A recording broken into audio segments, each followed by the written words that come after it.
കഴിഞ്ഞ ദിവസത്തെ കൺസൾട്ടേഷൻ ഡേയിൽ കുറേ ആളുകൾ വിവിധങ്ങളായ സ്ഥലങ്ങളിൽ നിന്ന് കാണാൻ വേണ്ടി വന്നപ്പോൾ എറണാകുളം ഫോർട്ട് കൊച്ചിയിൽ താമസിക്കുന്ന ഉമ്മയും ഉപ്പയൊക്കെ പരമ്പരാഗതമായി ദീനി ചിട്ടയിൽ വളരുന്ന ഒരു ഫാമിലിയും അതേപോലെ തന്നെ മക്കൾ കുറച്ചൊക്കെ റഫായിട്ട് ജീവിക്കുന്ന ഒരു സാഹചര്യത്തിലൊക്കെയാണുള്ളത്.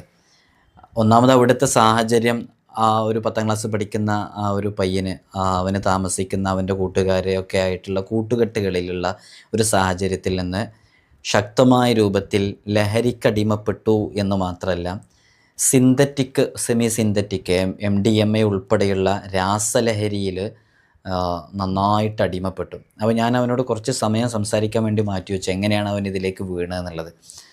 അപ്പോൾ ശരിക്കും പറഞ്ഞാൽ അവനെ കഞ്ചാവ് ഇങ്ങനെ യൂസാക്കി പിന്നെ MDMA കറക്റ്റ് അവന് നല്ല രൂപത്തിൽ തന്നെ യൂസാക്കിക്കൊണ്ടേയിരുന്നു.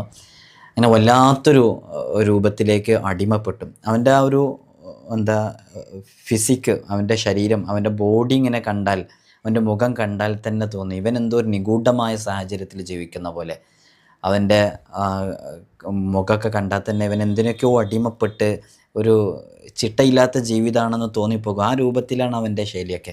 അപ്പോൾ ഇതൊന്നും അവൻ പറഞ്ഞിട്ടില്ല കേട്ടോ. നേരിട്ട് നമ്മളിങ്ങനെ അവൻ്റെ മുമ്പിലിരിക്കുമ്പോൾ എനിക്കിങ്ങനെ തോന്നി ഇങ്ങനെയാണെന്ന്. അങ്ങനെ ഞാൻ പേരൻസിനെ മാറ്റിയെടുത്ത് അവനോട് കൃത്യമായിട്ട് ചോദിച്ചപ്പോഴാണ് ഇതിൻ്റെയൊക്കെ ഡീറ്റെയിൽ മനസ്സിലായത്. അവൻ എല്ലാ കാര്യങ്ങളും തുറന്നു പറഞ്ഞു. അവനക്കത് മാറാൻ വല്ലാത്ത ആഗ്രഹമുണ്ടെന്നും ഒരുപാട് ശ്രമിക്കുകയും ചെയ്യുന്നുണ്ട് നന്നായിട്ട്. അവനിങ്ങനെ പറയും, ഞാനൊരു 2-3 ദിവസം അത് ഒഴിവാക്കാൻ വേണ്ടി തീരുമാനിക്കും. അങ്ങനെ ഞാൻ ഫോണൊന്നും അറ്റൻഡ് ചെയ്യാതെ ആരെയും പരിഗണിക്കാതെ നിൽക്കും. പിന്നെ എങ്ങനെയൊക്കെയോ എനിക്കത് കിട്ടണം, കിട്ടിയില്ലെങ്കിൽ എനിക്ക് ഭയങ്കര ദേഷ്യം വരും. ഒരു 10ാം ക്ലാസ് പഠിക്കുന്ന കുട്ടിയാണ് പറയുന്നത്.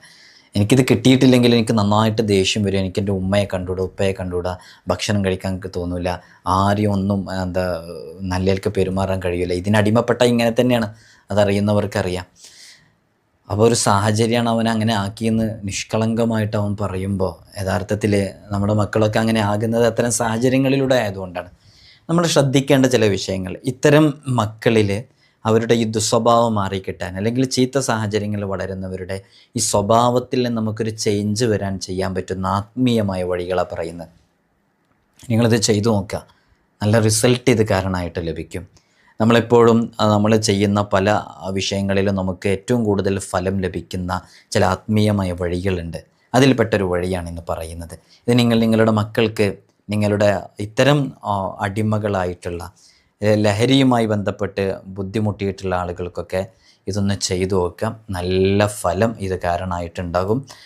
ഒരു അത്ഭുതകരമായ രൂപത്തിൽ അതിൽ നിന്നൊക്കെ ഒരു മാറ്റം വരും ഇൻഷാ അല്ലാഹ്. വിഷയത്തിലേക്ക് പ്രവേശിക്കുന്നതിൻ്റെ മുമ്പ് നേരിട്ട് കാണാനുള്ള ഡേറ്റ് ചൊവ്വാഴ്ചകളിൽ മാത്രമാണ്. ചൊവ്വാഴ്ച നേരിട്ട് വരാൻ വേണ്ടി ബുക്ക് ചെയ്യാൻ വിളിക്കേണ്ടത് ഞായറാഴ്ച 10 മണിക്കാണ്. വിളിച്ച് ബുക്ക് ചെയ്തതിന് ശേഷം മാത്രമേ വരാവൂ എന്ന് ഓർമ്മപ്പെടുത്തുകയാണ് ഇൻഷാ അല്ലാഹ്. അല്ലാഹു സുബ്ഹാനഹു വ തആല നമുക്ക് നല്ല റാഹത്തും സന്തോഷമൊക്കെ നൽകട്ടെ. നമ്മൾ ഇതിൻ്റെ അപ്ഡേഷനും കാര്യങ്ങളൊക്കെ ഇൻസ്റ്റയിലും വാട്സപ്പിലൊക്കെ നമ്മൾ അപ്ഡേറ്റ് ചെയ്യാറുണ്ട്. അവിടെ നോക്കിയാൽ അതിൻ്റെ ഡീറ്റെയിൽസും കാര്യങ്ങളൊക്കെ കിട്ടും. അനുസരണാശീലം ഉണ്ടാകുക എന്നുള്ളതാണ് ഇതിൻ്റെയൊക്കെ പ്രധാന ഘടകം. നമ്മുടെ മക്കൾ ഇങ്ങനെ ഇതിലേക്ക് തെറ്റിപ്പോകുന്നു എന്ന് കാണുമ്പോൾ, അല്ലെങ്കിൽ നമ്മുടെ ഭാര്യ, നമ്മുടെ ഭർത്താവ്, ഞാൻ ഈ ഭാര്യ എന്നൊക്കെ പറയുന്നത് പുതിയ കാലം അങ്ങനെയാണ്. എത്രയോ ടീനേജിൽ പെട്ട സ്കൂളുകളിൽ പഠിക്കുന്ന, കോളേജുകളിൽ പഠിക്കുന്ന കുട്ടികളൊക്കെ ഇതിനടിമപ്പെട്ടുകൊണ്ടിരിക്കുകയാണ്. അവർ വളർന്നു വരുമ്പം മദ്യപാനികളായി മാറുന്നു, അവർ ഡ്രഗ്സ് യൂസാക്കുന്നു, അവർ ഇതേപോലെയുള്ള രാസലഹരികൾ യൂസാക്കുന്നു. അപ്പോൾ അവരൊക്കെ ഇതിൽ നിന്ന് മാറുക എന്നുള്ളതിൻ്റെ പ്രധാനപ്പെട്ടത് നമ്മുടെ ഇണയാവട്ടെ, ഭർത്താവട്ടെ, ഭാര്യ ആവട്ടെ, മക്കളാവട്ടെ, വേണ്ടപ്പെട്ടവരാവട്ടെ, അനുസരണാശീലമുണ്ടാകുക എന്നുള്ളതാണ്. അനുസരണാശീലമുണ്ടാകാൻ ചെറുപ്പം നാളിൽ നമ്മുടെ കുട്ടികളുടെ നെറ്റിയിൽ യാ ഷഹീദ് എന്ന് പറയുന്ന ഇസ്മ, സാക്ഷി എന്ന് വേണമെങ്കിൽ നമുക്ക് തൽക്കാലത്തിന് അതിൻ്റെ അർത്ഥം ചെറിയ രൂപത്തിൽ പറയാം. ഈ ഇസ്മ ചൊല്ലി ഊതിയാൽ നല്ല അനുസരണശീലമുള്ള, സ്നേഹസമ്പന്നതയുള്ള മക്കളായിട്ട് ആ മക്കൾ മാറുന്നുള്ളതാണ്. ചെറിയ പ്രായത്തിൽ മുതലേ നമ്മൾ ചെയ്തു വരിക. ഇനി പ്രായമായാലും നമുക്കത് ചെയ്യാവുന്നതാണ്. അവരറിയാത്ത രൂപത്തിൽ നമുക്ക് ചെയ്യാവുന്നതാണ്. യാ ഷഹീദു യാ അള്ളാഹ് എന്ന് പറയുന്ന ഇസ്മാണ്. നല്ല സ്നേഹവും അനുസരണയുള്ള സന്താനങ്ങൾ, അത് യഥാർത്ഥത്തിൽ നമ്മുടെ ഭാഗ്യമാണ്, ഒരു തൗഫീഖാണ്, വലിയ സൗഭാഗ്യമാണ്.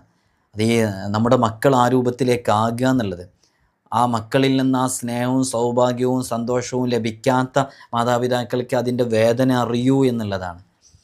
അപ്പോൾ ആ രൂപത്തിലേക്കാകാൻ വേണ്ടിയാണല്ലോ നമ്മൾ അവരെ നോക്കി പോറ്റി വളർത്തുന്നത്. ആ രൂപത്തിലേക്കാകുക എന്നുള്ളത് വലിയ ഭാഗ്യമാണ്. നമുക്ക് സമ്പത്തുണ്ടായിട്ട് കാര്യമില്ല, നമുക്ക് സ്വാധീനമുണ്ടായിട്ട് കാര്യമില്ല, നമ്മുടെ മക്കൾ ഏതൊരു മേഖലയിലും അറിയപ്പെടുന്ന ആളായിട്ട് കാര്യമില്ല. അതൊക്കെ മാതാപിതാക്കൾക്ക് ഉപകരിക്കപ്പെടുമ്പോഴാണ് യഥാർത്ഥത്തിൽ മാതാപിതാക്കൾക്ക് സന്തോഷമാവുള്ളൂ.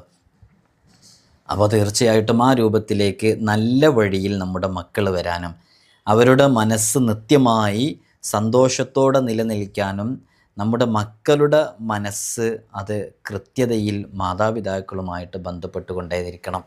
അപ്പോൾ അനുസരണാശീലം എന്നുള്ളത് അതൊരു 32 വയസ്സാകുമ്പോൾ 40 വയസ്സാകുമ്പോൾ 28 വയസ്സാകുമ്പോൾ ഒക്കെ പെട്ടെന്ന് ഉണ്ടാക്കി കൊടുത്താൽ കിട്ടുന്നതല്ല.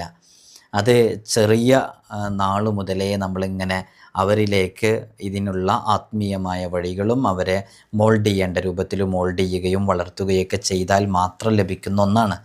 അപ്പോൾ മാതാപിതാക്കളുടെ സമീപന രീതി അനുസരിച്ചാണ് ഓരോ മക്കളും യഥാർത്ഥത്തിൽ നന്മയുടെയും തിന്മയുടെയും വഴികൾ സ്വീകരിക്കുന്നത്. മാതാപിതാക്കൾ എങ്ങനെയാണോ അതിനനുസരിച്ചാണ്. മുമ്പ് ഞാനൊരു ചെറിയ കുട്ടിയെ, ഏകദേശം ഒരു 3-ാം ക്ലാസ്സിലും 4-ാം ക്ലാസ്സിലൊക്കെ പഠിക്കുന്ന കുട്ടിയെക്കുറിച്ചുള്ളൊരു കംപ്ലൈൻറ്റ് നമ്മുടെ അടുക്കൽ ആ കുട്ടിയുടെ ഒരു കേസ് വരികയുണ്ടായി. ആ കുട്ടി അനങ്ങിയാൽ തെറിയാണ് പറയുക. അത് ശരിക്ക് ആ കുട്ടിയല്ല പറയുന്നത്, ആ കുട്ടിയുടെ മാതാപിതാക്കളല്ല പറയുന്നത്, ആ കുട്ടിയെ പഠിപ്പിക്കുന്ന സ്കൂളിലെ ടീച്ചേഴ്സാണ് അതിനെക്കുറിച്ച് പറയുന്നത്. ഇവൻ നന്നായിട്ട് തെറി പറയുന്നുണ്ട് എന്നുള്ളത്. അപ്പോൾ കേട്ടാൽ അറക്കുന്ന കാതു പൊത്തിപ്പോകുന്ന തെറികളാണ് പറയുന്നത്. അപ്പോൾ നമ്മൾ അതിനെക്കുറിച്ച് ഒരു സ്റ്റഡി നടത്തിയപ്പോൾ അവരുടെ വീട്ടിൽ അങ്ങനെയാണ് മാതാപിതാക്കൾ സംസാരിക്കുന്നത്, അതുകൊണ്ടാണ് ആ കുട്ടി അങ്ങനെ പറഞ്ഞത് എന്ന് നമുക്കതിൽ നിന്ന് മനസ്സിലാക്കാൻ പറ്റി. അപ്പോൾ മാതാപിതാക്കളാണ് യഥാർത്ഥത്തിൽ അവരെ മക്കളെ നന്മയുടെയും തിന്മയുടെയും വാതിലുകൾ തുറന്നു കൊടുക്കാനുള്ള എല്ലാ വഴികളിലേക്കും വഴി നടത്തുന്നത്. അപ്പോൾ ഏതൊരു വ്യക്തിയും വളരുന്നത് അവരുടെ മാതാപിതാക്കൾ നൽകുന്ന ശിക്ഷണത്തിൻ്റെ രീതിക്കനുസരിച്ചാണ്. അങ്ങനെ ഒരു കവിത തന്നെ ഉണ്ട് ശരിക്കും. അപ്പോൾ നമ്മൾ ആ രൂപത്തിൽ നമ്മുടെ മക്കളെ വളർത്തുക എന്നുള്ളത് അതിന് തുടക്കം മുതലേ ചെയ്യണം, പ്രസവിച്ചത് മുതലേ നമ്മൾ ചെയ്യണം. അള്ളാഹുവിൻ്റെ പരിശുദ്ധമായ പുണ്യനാമം കുഞ്ഞുമക്കളുടെ നെറ്റിയിൽ ചൊല്ലി ഊതുക, നമ്മൾ പറഞ്ഞത്. പ്രസവിച്ച ഉടനെ വാങ്ക് കൊടുക്കുക, ഇഖാമത്ത് കൊടുക്കുക. നമ്മളത് ചെയ്യുന്ന ചിട്ടകളുണ്ടല്ലോ, ആ ചിട്ടകളൊക്കെ അതേ രൂപത്തിൽ ചിട്ടയിൽ തന്നെ ചെയ്യാൻ വേണ്ടി പരമാവധി ശ്രമിക്കുക. ഇതൊക്കെ പലപ്പോഴും നഷ്ടപ്പെട്ടു പോകുന്നു. ഇതൊക്കെ ആത്മീയമായ വഴികളാണ്. ആ കുഞ്ഞ് ജനിച്ച ഉടനെ നല്ല സ്വലാഹിൻ്റെയും ഖൈറിൻ്റെയും അഹ്ലുകാരിൽപ്പെട്ട ഒരാൾ, നല്ല സജ്ജനങ്ങളിൽ പെട്ട ഒരാൾ, തീ സ്പർശനമേൽക്കാത്ത, അതൊക്കെ നമ്മൾ എപ്പോഴും ചെയ്തു വരുന്നതാണ്, പഴയകാലം മുതലേ ചെയ്തു വരുന്നതാണ്, നല്ല പുണ്യകർമ്മവും കൂടെയാണ്.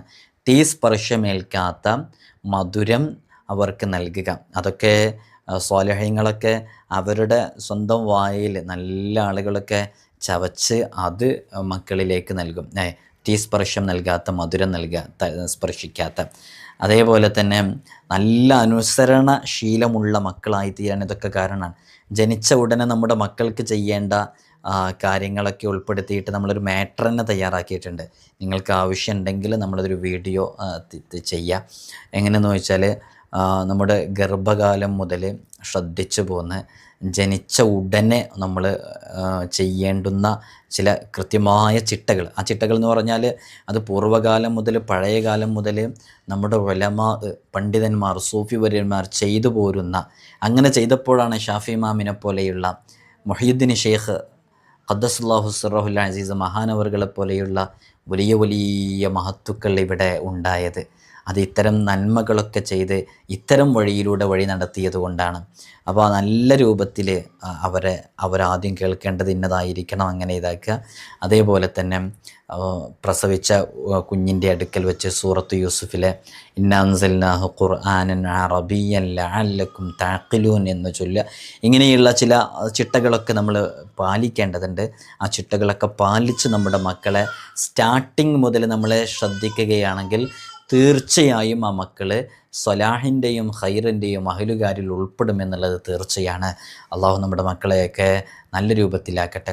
ഇപ്പോൾ നമുക്ക് ചെയ്യാൻ പറ്റുന്നത്, നമ്മളൊരുപാട് രൂപത്തിലുള്ള വിഷയങ്ങൾ ഇതുപോലെ പറയാറുണ്ട്. അതിൽപ്പെട്ട ഒന്നാണ്, വളരെ പെട്ടെന്ന് നമുക്ക് ചെയ്തു കൊടുക്കാൻ പറ്റുന്നതാണ് യാ ഷഹീദു യാ അള്ളാ എന്ന് പറയുന്ന ഇസ്മ.